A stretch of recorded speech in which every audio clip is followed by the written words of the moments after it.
Part 2: Bad Path and Reflection. Game Machine's voice. Game over. Lincoln groans as this title screened that he lost. He decided to relax from his anger and depression playing games at Gus Games and Grub. He didn't care if it was part of any grounding. He was angry at his parents and his sisters, except Lily, of course. The comic fan goes to another game machine and spends a 50-cent coin to play. After the incident where Lincoln and Clyde wanted to go to a party of a popular kid, now bully, the game station abolished the token system, and now to play, needs real money. 50 cent is the maximum anyways. He tries to win, but due to being one of the hardest games of the station, he only reaches to level 4 from a 10-level game. Pi Pong, asterisk. Lincoln hears the message sound from his phone. He checks to see messages from, what a surprise, from his parents and sisters. The topics divided between from apologizing to no where is he. Ignoring was the next action. The white-haired boy gets out and goes to Flip's gas station. As expected, he sees Flip changing expiration dates from the milk. Lincoln, hey Flip. Flip, scared thinking that was caught I didn't do it. Realizes who it was and comes back to his normal tone. What do you need, bozo kid? Lincoln, muttering from a bozo in turn to this. Normal voice, I wanted a Flippy. And let me guess. Did you raise the price? Flip, of course. From $2 is now double. Lincoln, sighing, here it is. The boy gives to the shop owner 4/5 of his money to get a Flippy. The scene cuts to outside with Lincoln exiting drinking the Flippy, and goes to the park, where when he reaches to there, he sits in a bench. At this, he starts thinking. Lincoln, thinking, like it, wasn't said earlier. I admit that I was harsh in some things, but that rant was reasonable. Looks like my family hates me and do this to me suff. Realizes the word that was saying and ends his Flippy. This word is not adequate to this context. To make my life an injustice. This phrase is the correct one. He throws the bottle to the nearest trash can and fails. Dang it. It's my luck. Gets up and goes to the bottle. Lily is the only one that cares about me. Not only because she is a baby, but because is innocent too. However, I wanted my whole family shows love then, yells it out, blaming, ignoring, embarrass and fight against MOUCH. Lincoln snaps out from these thoughts as he hits himself on the trash can and falls on the ground. Looks like he was on the moon. He gets up and rubs his back since it hurts more. Then, he takes the Flippy's bottle and put it on the can. After that, he takes 5 steps until he goes to his thoughts again. Fortunately, he isn't blocking the passage of other people. Lincoln, rethinking, I always try to do my best of making them happy to show that I'm and caring person, but no matter what, looks like that they see me as a black sheep. My parents are no better than my sisters after all, so they have the same amount of fault. Yes, I'm no angel or saint, but I always make up for my mistakes, which part involves giving up what I was trying to get or to where I want to go. Sigh. He sits on the grass with a wood sign that he didn't see. What I did do of a big scale to my family treat me like that. Not being a girl? I can't do anything against it. Nature decided that I shall be a boy. They should know it better, especially Lisa and my parents. My life is just a big mess. Voice off screen. If you don't want to get trouble, you need to get up. Lincoln snaps from his thoughts again, this time by a certain voice. He looks up and sees a blonde grizzly man, with a brown suit, and carrying a black bag. Wears black glasses, not the sunglasses, and looks to be in the second part of the 50s. Not to be rude, but he looks like that. Man, kid, the sign near you says that you can't get on this grass. The white-haired boy looks to the sign. Then, his eyes round as plates and get up fast. Lincoln, sorry sir. Lost in thoughts. Man, that is okay. Mind I ask you what you were thinking? Lincoln, not sure, I don't know. I can't talk to strangers more than this. Man, raising an eyebrow, do you think I will kidnap or steal you? Lincoln, unless you are hiding a gun on the bag. Man, serious, I don't hide anything. Take a look. The man takes his bag and opens to the boy sees that only have books, notebooks, and pens. Lincoln, you are a student at a university? You look, without offense, old. Man, almost. Shows his hand. I'm a teacher on Economy University of this city, and my name is Steve Franklin. Lincoln, shakes his hand. Lincoln loud. Steve, nice to meet you. Now tell me, why you look like you ran at someone? Lincoln, well, because I yell at someone. Steve, to who? Lincoln, sighing, my parents and sisters. The boy takes out from his mouth to Steve everything that happened today, of course not telling names and locations. Steve was first surprised to see that this boy have 10 sisters. Looks like the parents love kids. And then his expression turns shocked and regretful. Why the last one? You will know. Steve, wow, that is a lot to take in. Lincoln, I agree. They treat me like that, and I don't know what I did on a big scale. Steve, thinking this situation, remembers one memory. Sigh. Talks to Lincoln. Lincoln, I know what they did is a reason to you be angry, but you can't be like that forever. You don't want to be a criminal. Lincoln, confused, a criminal? What are you talking about? Steve, yes. A criminal. You know why? Lincoln shakes his head. Well, this remembers my second youngest son of my 5 children. Lincoln, why? Steve, well, bit his lips. Me, my wife and his siblings weren't very fair to him like yours weren't. We always ground him mostly when it wasn't his fault, or for a tiny thing. I always ignored his tries of explaining, since I thought it was no more than excuses. Turned sad, but then, one day marked the biggest change in our family. Lincoln, a change in your family? Steve, yes. You see, it was my birthday, and 2 of my kids made a prank involving throwing water at me from the stairs. It was on a bucket. And when the prank was enacted, it went wrong. It wasn't water. Breaths in and out, it was ink. Lincoln flinches at that. Ink? What a big unlucky moment. Steve, it hurt my eyes and my clothes would take days to be clean. The kids didn't know who changed the buckets, and then there was a conclusion. It was my second youngest son, Roger. Why? He liked to paint with that ink.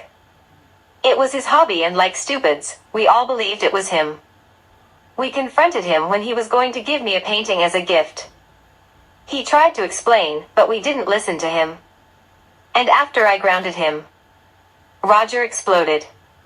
Tears starts falling. He ranted at us that we were the worst family for never letting him explain, and always blame on him.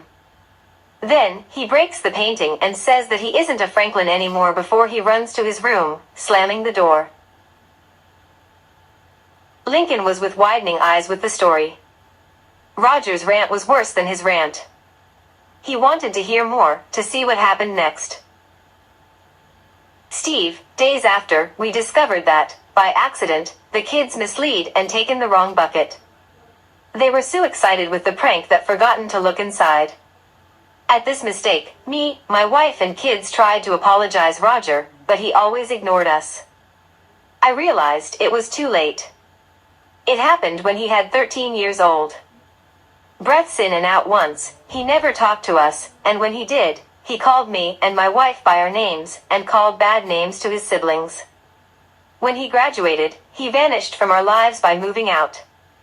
We tried to call him, but looks like he changed phone numbers. We tried to send emails, but they were never answered. 2 years later, we received the news that he got arrested for assaulting a woman. When he got to court, his defense was words that marked me. That woman wasn't listening to me, to my explanations, and I was angry. She was like the ones that were considered as my family. Sigh. He was put in jail for 3 years. He will be released next month due to good behavior, but he isn't the same anymore. Lincoln was shocked by this. Yes, he was angry at his family, but he never would, in his life, turn to this path. The man puts a hand on the boy's shoulder, while putting a knee on the ground. Steve, Lincoln, I know that it's hard to forgive your family, but at least, let them talk. Not today, not probably tomorrow. But one day, you shall let explain to achieve a way to resolve the things. The comic fan was looking down, processing everything that was told. Then, he looks to Steve's eyes. Lincoln, fine. I'll do it tomorrow, after classes. Steve, good. Gets up, well, gotta go. Be safe, kid. The teacher goes away, and when he was out of our vision, Lincoln decides to go home. It was a big day, and relaxing on his bed, maybe taking a nap, would refresh his mind. Lori sees her phone for the 10th time only to see that her only brother didn't reply. Was expectable, angry makes anyone ignore the suspect. She was on her bed reflecting, at the same time, the words of her brother. She regrets everything that happened today, especially, not letting him explain why he insulted in the first place. Then, the oldest sibling goes to the gallery, to find photos of her with Lincoln. The last one was when they were playing video games, 2 weeks ago. Drawing, asterisk. Lori jumps on the bed at the phone getting a call of Bobby. Why he was calling her. Due to these doubts, she accepts the call. Lori, confused and sad, hello? Bobby, hey Lori. Lori, hey Boobo, I mean, Bobby. Why did you call me? To tell me to give back something? Bobby sighs, none of that. We need to talk. Lori, why? Bobby, I want to restore our relationship. Lori, fine, why realizes what he said. Wait, what? Silence, Bobby, could you repeat? Looked like you said you wanted to us be a couple again. Bobby, sigh. Clears his throat. Lori, you heard right. Now that I know everything. Lori, more confused, know everything? Bobby, A, try to not ask too much. B, what happens is, I was comforting Ni after the whole date fiasco. Then, Lincoln's best friend came over. Initially, I thought he wanted to make me give another chance to him, but when he said that have a reason to all of this, I let him in. Then, he showed a record of his therapy, that looks like that Lincoln gets it from his friend. Lori gets a blank face as her restored boyfriend explained. It was expected that Bobby would not understand that type of therapy since normally is done with professional adults. However, she doesn't know why Clyde has shown proof to him and RA. Was for feeling sad for the Loud family? To avoid Lincoln get beaten up? There are many possibilities, but thinking which of them is the true one is, for now, a waste of time. Bobby, getting to the point. Look. I'm not happy how you forced Lincoln to go to the double date, but I will make the things work out again. Whatever you and your family are planning to apologize to him, it needs to be quick. Okay? Lori, sighing of relief, yes. Booby, good. Now I need to go to a place. I see you another time, babe. Lori, with a smile, I see you soon too. Boo Boo Bear. As Lori hang up, she is happy for part of all of the story be resolved. Now it's necessary to do the other one. Find a way to apologize to Lincoln. At the same, the parents were having a discussion on their bedroom. Rita and Lynn Sr. were both with regret faces, but the worst one is of Rita. Why? She couldn't believe that his son suffered in all these bad memories. Another thing that she couldn't believe is how many times she and her husband ignored Lincoln like he was a liar. At this thought, the words that Lincoln yelled to her that made she have no way to talk, rang on her head. Lincoln, without patience, says the woman that doesn't let me explain why wasn't my fault that I was kicked out of the stupid grocery store. The woman that likes to write stories get up from the bed that she and her cooker husband were sitting with her head down in shame. Lynn Sr. couldn't say anything for 1 minute. After that, Lynn Sr. worried at her action. Honey, you don't need to worry. We will find a way to apologize to our son. I grant you. In a second, Rita turns 180 degrees to face her husband with tears forming, and she makes upturn her face dirty. Rita, hopeless. How we can apologize to him without being ignored as we ignored him. We always blamed him. We always ignored his tries to explain the truth. We forced, yell and punish him without reason. How we can apologize to him. Lynn Sr. have a shocked face as his wife falls on her knees. With that, he hugs her to comfort. Lynn Sr., concerned Rita. I know that we were bad parents to him by taking our daughter's side always and punish him for nothing. But being without hope won't make Lincoln forgive us. We just need to find something that can make him realize that we still love him.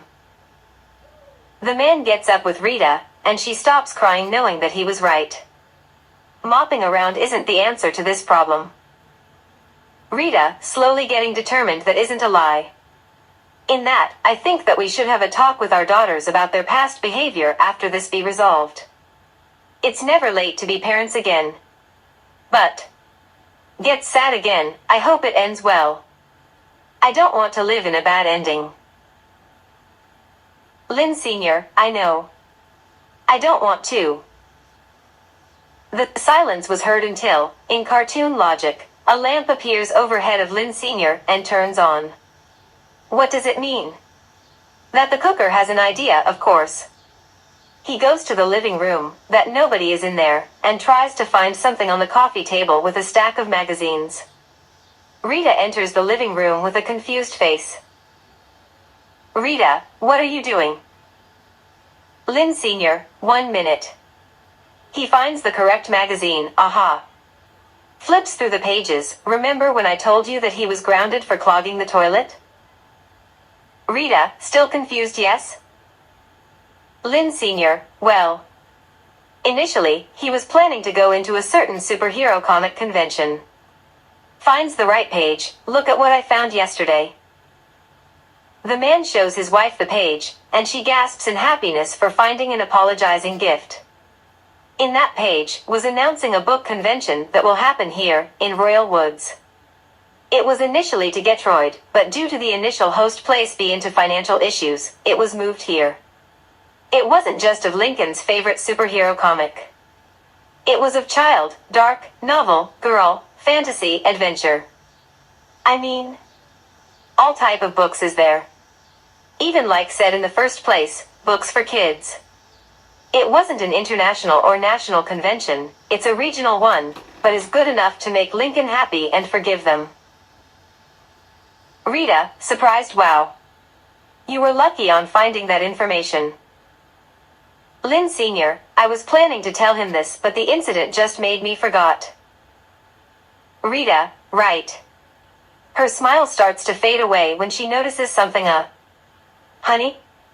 I think you didn't notice the price. Lynn Sr., confused, huh? Turns the page back to him to see and gasps, $100 PR ticket? God. I was planning to send 2 tickets to Lincoln Goes There with a friend, but even with our savings, we can't pay this. It goes beyond our budget. Voices, not with us. The parents look upstairs to see their daughters with smiles. Rita, knowing the truth, you heard this? Ellen and Jr., of course we did. If it's for Lincoln stop hating us, we can divide the prices by 9 people. With yours, it's 11.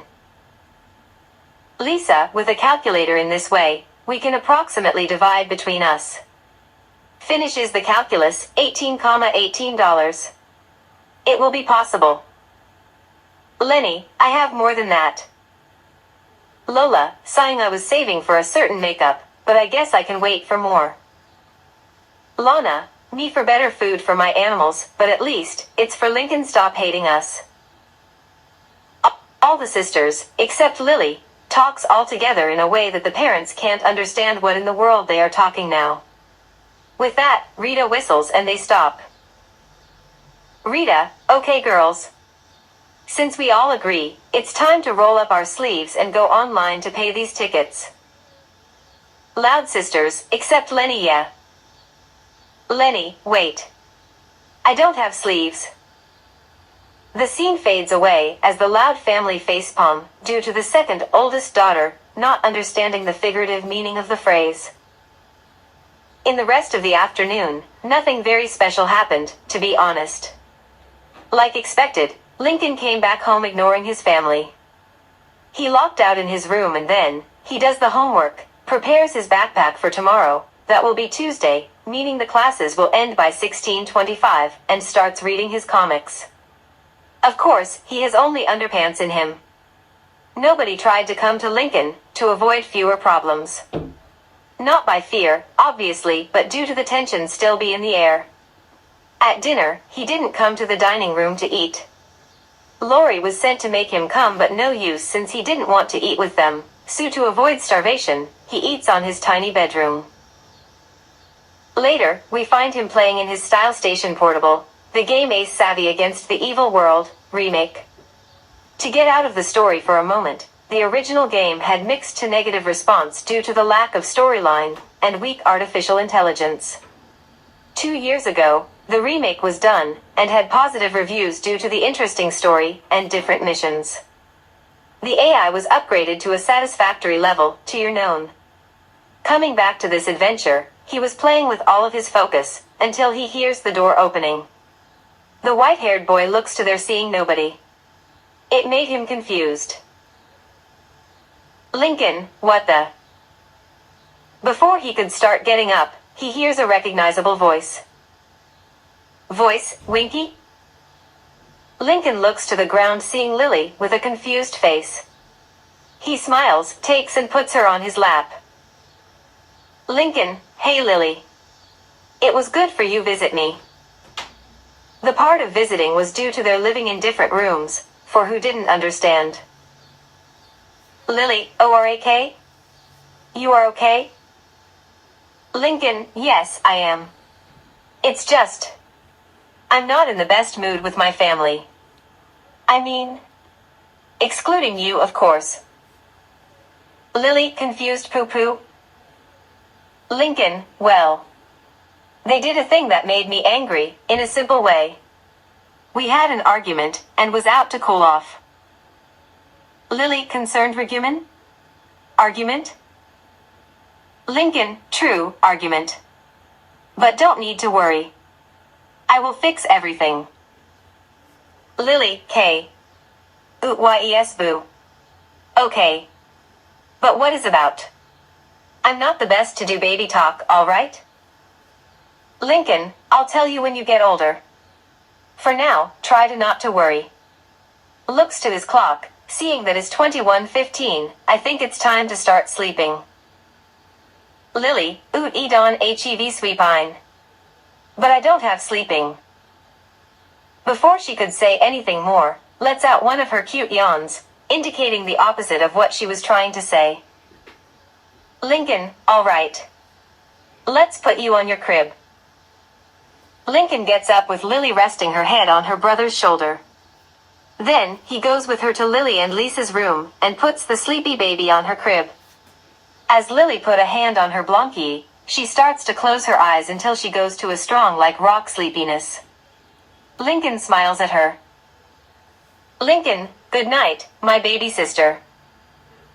He gets out to his room to put his pajamas, and starts sleeping too for a new day.